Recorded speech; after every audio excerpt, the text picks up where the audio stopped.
Amendment 57, which is brought to us by the Food and Commercial Workers International Local Number 7, creates a whole new category of issues for any business, any nonprofit, and for the state of Colorado. Because this requires or allows, permits, any company with 10 or more employees to maintain a healthy, safe work environment. Now, in today's world, when you're putting a standard like that, you'd better be very clear on what it is and have a definition of what the elements of that safe workplace, healthy workplace is. How does this work? Colorado, as with every other state in the union, has a very well thought out workers' compensation program. If a person is injured or otherwise suffers damage under Colorado workmen's compensation law, there is a very predictable way in which those damages, those needs can be paid for and rectified.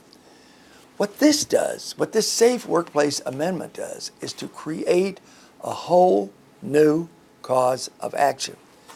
It says that in addition to what an employee can get for failure to have a safe workplace, in addition to what they get from workers' comp, they can now go to the district court with a jury for double dipping in terms of additional compensation.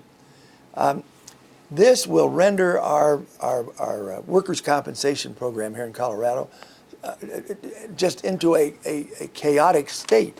The people who are dealing in this area are worked up beyond belief, because after years and years and years of finding an equitable, balanced workmen's compensation program, we now are going to be faced with people who go the additional step into district court with a judge to get additional damages from that employer. It is going to render Colorado into a very uncertain state.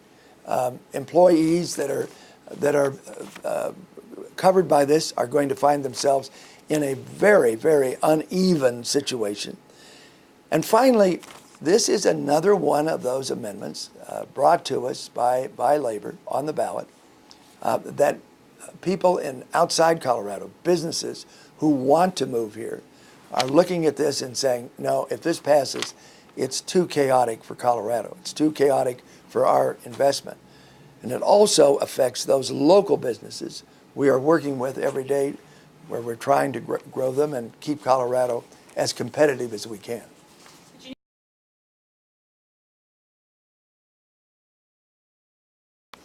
The average small business with 10 or more employees would be affected primarily in the area of great uncertainty, because there is a whole new standard that is set up about a healthy environment, the loss of enjoyment of life.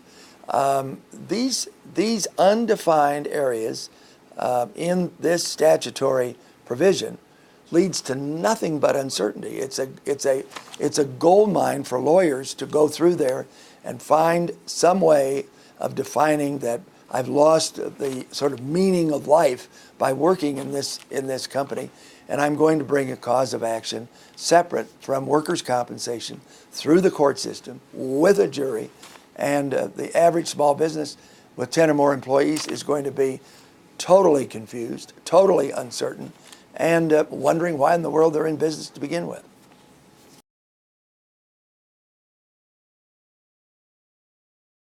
Well, they can argue, the proponents of this measure can argue all day long that this creates some kind of a safer work environment. Well, they didn't define it. They have added an area of confusion.